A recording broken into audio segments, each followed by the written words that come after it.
as you are or as you wanna be. Are you ready?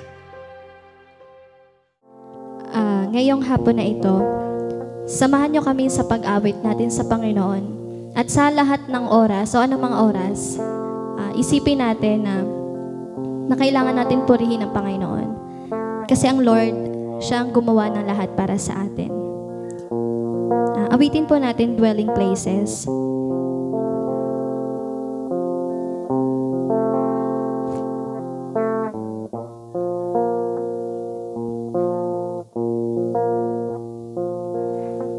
Lovely are your dwelling places,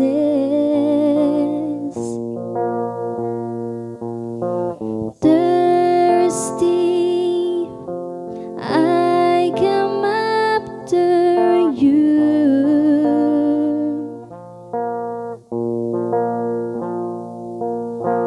Jesus, my joy, my reward.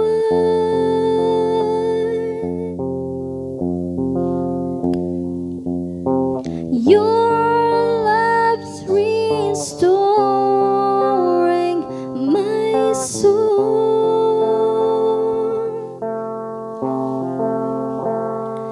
Now I'm yours and you are mine, and from my heart and song will rise.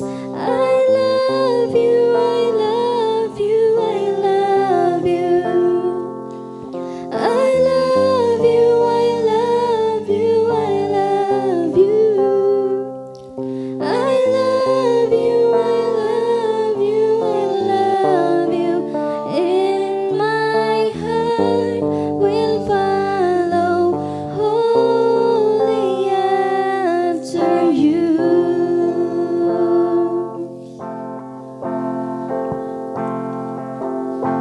Jesus, there is none beside you.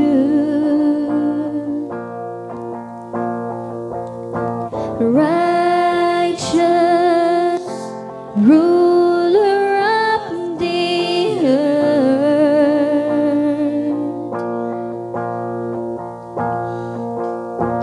nations will come and bow down.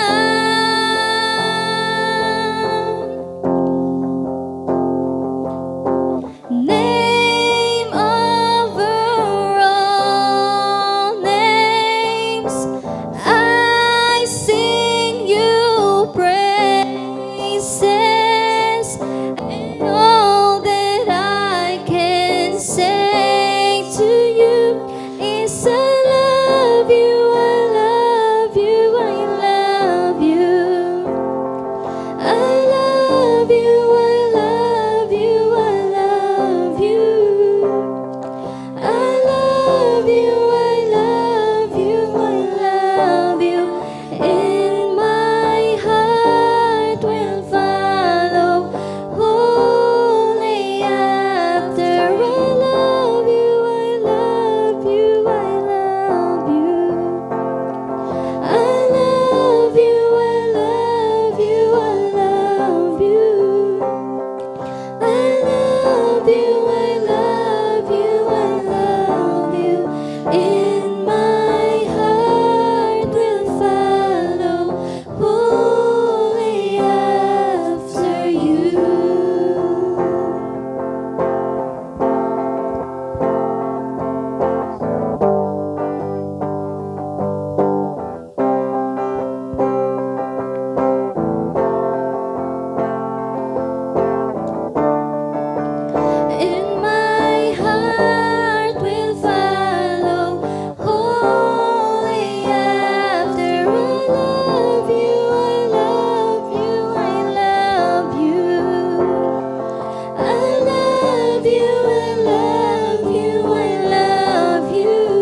Yes, Lord God, salamat Panginoon sa buhay po na ibinigay mo sa amin, Lord God. Salamat din po sa dako na ito muli, Panginoon, dahil pinangunahan mo kami. Nawa, Lord God, ang mga salita mo na aming maririnig, nawa ay maisabuhay at ipamalita po namin sa katulad naming kabataan, Panginoon, na hindi pa po nakakilala sa inyo. Tunay lamang po, Panginoon, na ikaw ang Diyos na dakila sa lahat at ikaw ang lumikha sa amin. Ngayong hapong ito, Lord God, pinupuri ka namin at sasambahin ka namin, Panginoon. Pinabalik po namin lahat ng papuri at pasalamat sa pangalan ni Jesus. Amen. Ano ko na rin to, nabasa ko na, naging devotion ko na rin to. Gusto ko lang din i-share sa inyo. Total, yung ito, sakto rin sa nangyayari ngayon. Yun, tatanong ko sa inyo bawat isa kung lahat naman tayo dumaranas ng pagsubok eh. Di ba? Ano ko lang sa inyo, sino ba yung mga dinaanan ng mga pagsubok sa atin? Si Christine muna. Ano ba yung pagsubok na nadaanan mo? This year? Yung last year. Kasi ngayon medyo umpisa pa lang eh. Ang dami. Yung pinaka-point, yung pinaka-ano mo lang. Pinaka-worst. Siyempre, struggle financially. Financially. Financially, Lahat diba? naman. Lahat naman. Financially. Ikaw kasi. Yung na-hospital yung mama ko. Yan. Na-hospital siya. Walang iyakan dito ha. Siping. Sa akin Matindi yung ang siping. Yung yung papa ko na anuan ng metal sa mata. Yung natalsikan ng maliliit na metal. Na okay na, natanggal na yung metal. Kay Maris, gusto na kay Maris. Madami. Yung isa lang. Sa akin, hindi siya yung pinaka-worst, pero para sa akin is yung na-COVID ako, then na-hospital yung mama ko. Yun. Para sa akin, mahirap. Yun. Yung sa akin. Hindi ko na sasabihin yung sa akin. Hindi yung sa akin na. Hindi, share ko na rin. Ganun kasi kapatid kami. Ganun na rin. Hindi dapat parehas. Hindi, syempre, yun nga, financially, tapos, yun, na-hospital yung mama ko. Tapos yung bawat isa sa amin, di ba? May mga nagkasakit. Mahirap. Yung wala kayong labas-labas ng bahay. Sobrang hirap. Tapos wala pa kayong trabaho. Di mo alam kung saan nyo kukunin yung pang-araw-araw nyo, di ba? Mahirap. Parang namamaos ako. Hindi ako umiyak. Ito, babasahin ko lang yung verse sa inyo. Nabasa nyo na rin. Sabi ko kanina, huwag nyo basahin. Binasa nyo na. Pwede nang Sabi basahin. dito, mga kapatid, magala kayo kapag kayo'y dumaranas ng iba't ibang uri ng pagsubok. Dapat ninyong malaman na nagiging matatag ang inyong pananampalataya sa pamamagitan ng mga pagsubok. At dapat kayong magpakatatag hanggang wakas upang kayo'y maging ganap at walang pagkukulang.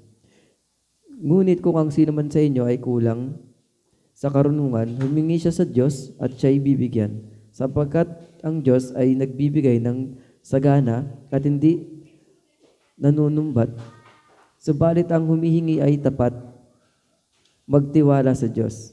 At huwag mag-alinlangan, sapagkat ang nag-aalinlangan ay parang alon sa dagat na itinataboy ng hangin kahit saan.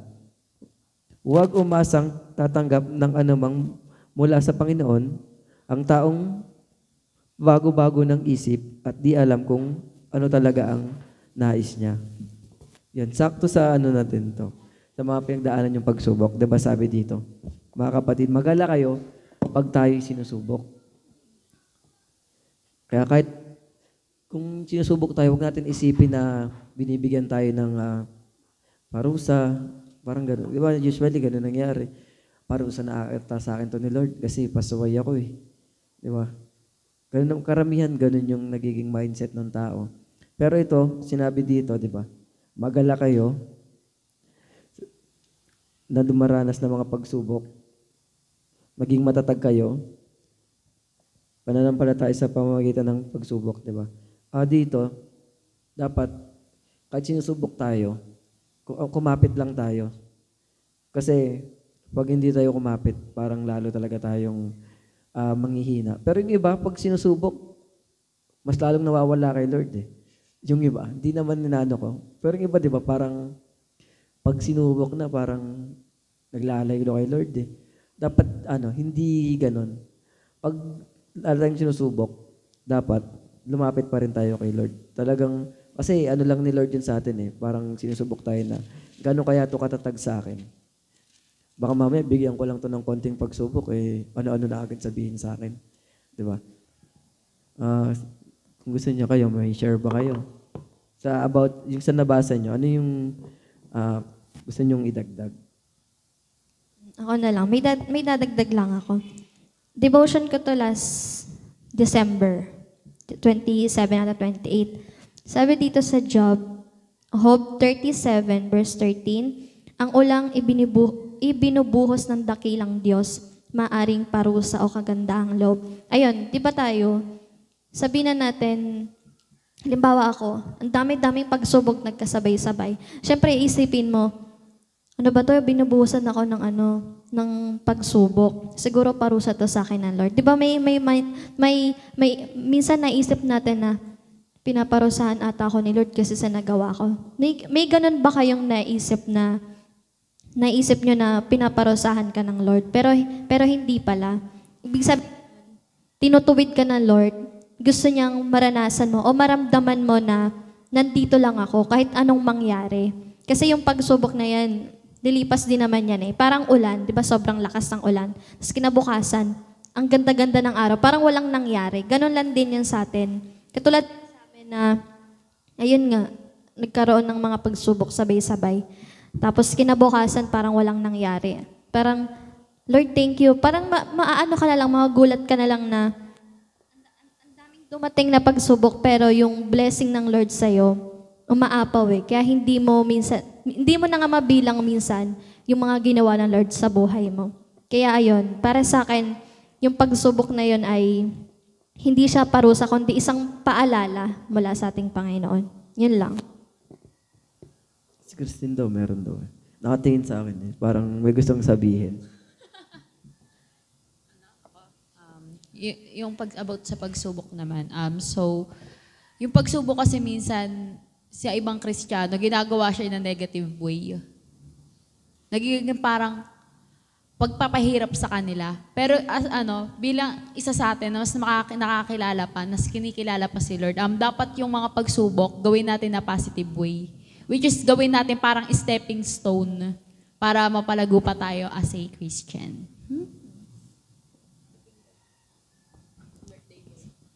Mamaya na si birthday boy, si Casimon. Mga babae muna. Dagdag ko lang, yung kay Joseph the Dreamer, yung sa may Genesis. Diba kasi din siya, sa sobrang dami nung pinagdaanan niya, pinagtangkaan siyang patay ng mga kapatid niya dahil sa inggit, napunta siya sa Ehipto, tapos nakulong kasi natipuhan siya nung asawa ni Potiphar. Pero lahat ng mga pinagdaanan niya, nung sa dulo, napagtanto niya na nangyari yung pagsubok na yon para sa nakakarami. Para dun sa halimbawa, may nangyari sa akin. Para maging testimony ako, parang kay Sister Maya din, tsaka yung kay Pastor. Ganun lang. Si birthday boy daw. Si Pim. Sa akin yung mga pagsubok. Siguro sa pagsubok, yun nga sabi ni Tin, yung iba ginagawang negative. Sa atin is a positive yung iba din. Pwede din naman nating isipin na yung mga pagsubok na dumadating sa atin, hindi natin alam na hinahanda lang pala tayo sa mas malaking or opportunity na darating sa atin na haharapin natin sa haharapin natin, di ba? Hindi naman natin masasabi na yung iba is yung mahirap na pagsubok. Di naman siguro na porkit mahirap yung pagsubok panghihinaan na tayo, di ba? So continue lang na diretso-diretso na pagpupuri sa Panginoon. Gaya nga sabi natin Maris, yung parang ulan lang, di ba? Na pagkatapos ng malakas na ulan is liliwanag na mamaya or kinabukasan, di ba? Ganyan. Parang ganun lang din yung takbo ng buhay ng tao. Hindi natin alam kung kailan yung araw na sisikat yung yung araw na parang darating yung shine sa buhay natin, kung baga ganun. Yun lang. Thank you sa mga share nyo.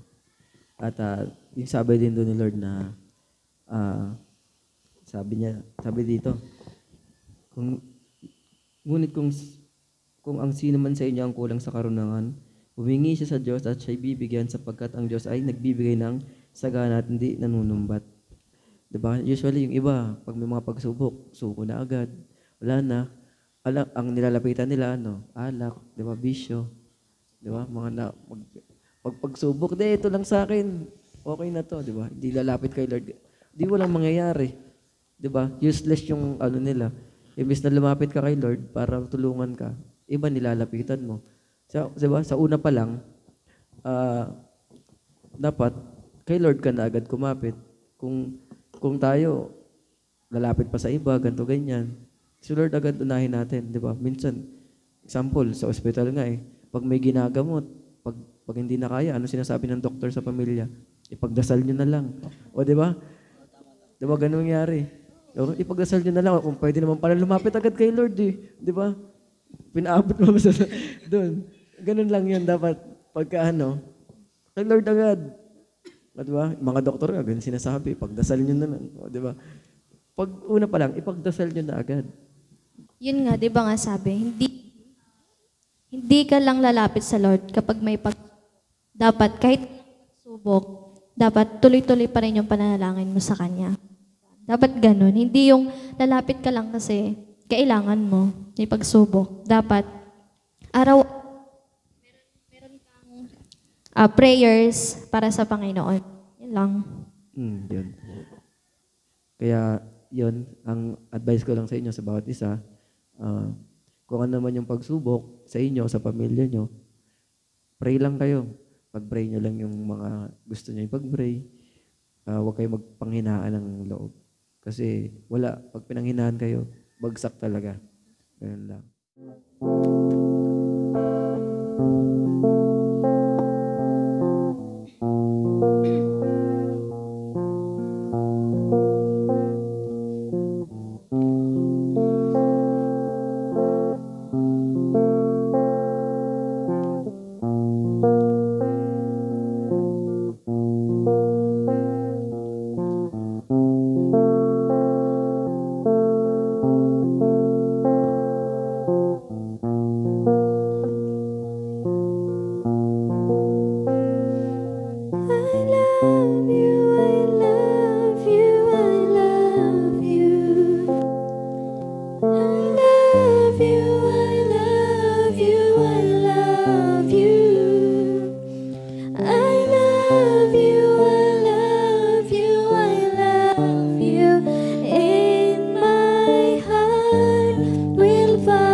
Nagpapasalamat po kami sa araw na pinagkaloob niyo sa amin ngayon.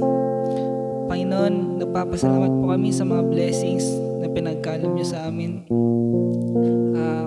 Panginoon, sa buong taon na to, sa 2021, ikaw po siyang gumabay sa amin, Panginoon, na malagpasan po namin ang lahat ng mga pagsubok na darating sa aming buhay.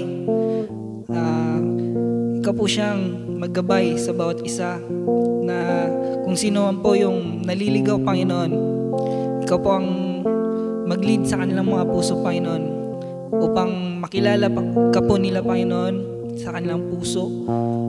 Sa devotion po namin na ito, Panginoon, na isang napakagandang mensahe po namin narinig. Nawa po, Panginoon, tumatak po ito sa aming puso at isipan nang magamit po namin sa pang-araw-araw ng pamumuhay, sa paghahanap po ng trabaho, Panginoon. Magamit po namin ito sa paghahayo po, Panginoon, sa mga kapatiran po, Panginoon, na may mga sakit. Ikaw po siyang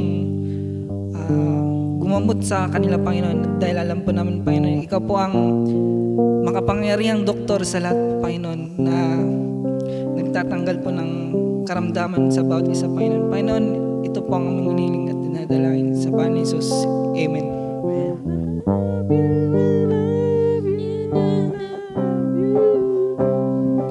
I love you, I love you, I love you.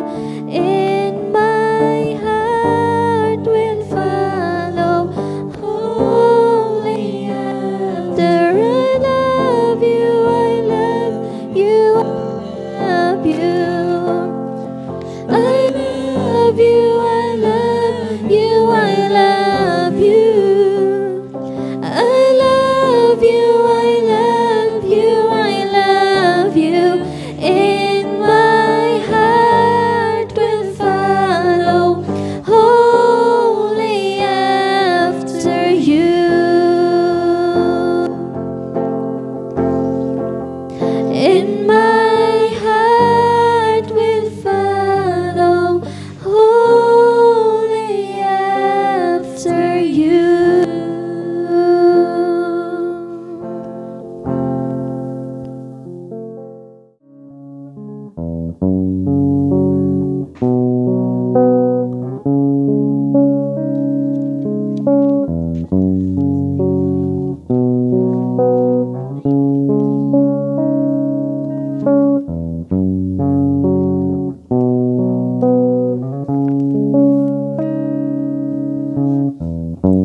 Sana ng kadiliman, liwanag ang iyong binibigkas. Sa sakit at karamdaman, sa latay mo, Jesus, ang kinang kagalingan. Salita mo, panghahawakan ko. Salita mo, tapat at totoo. Lahat ay nasa iyo, sapat sa buhay ko. Salita mo ay nararanasan ko.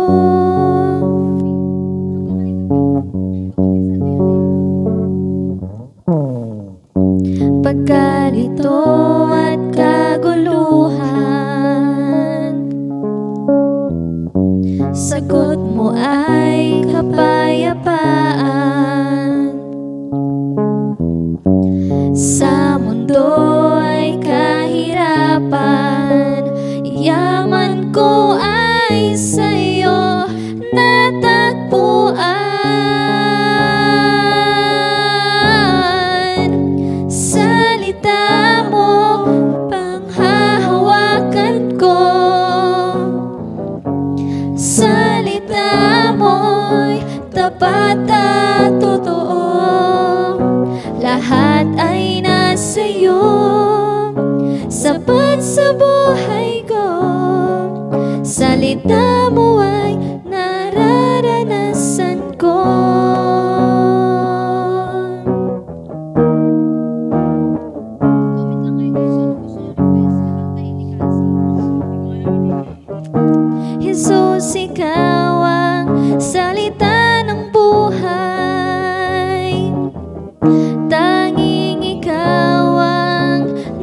nagbibigay kahulugan sa aking buhay. Salita mo, panghahawakan ko. Salita mo, tapat at totoo. Lahat ay nasa'yo, sapat sa buhay ko. Salita mo ay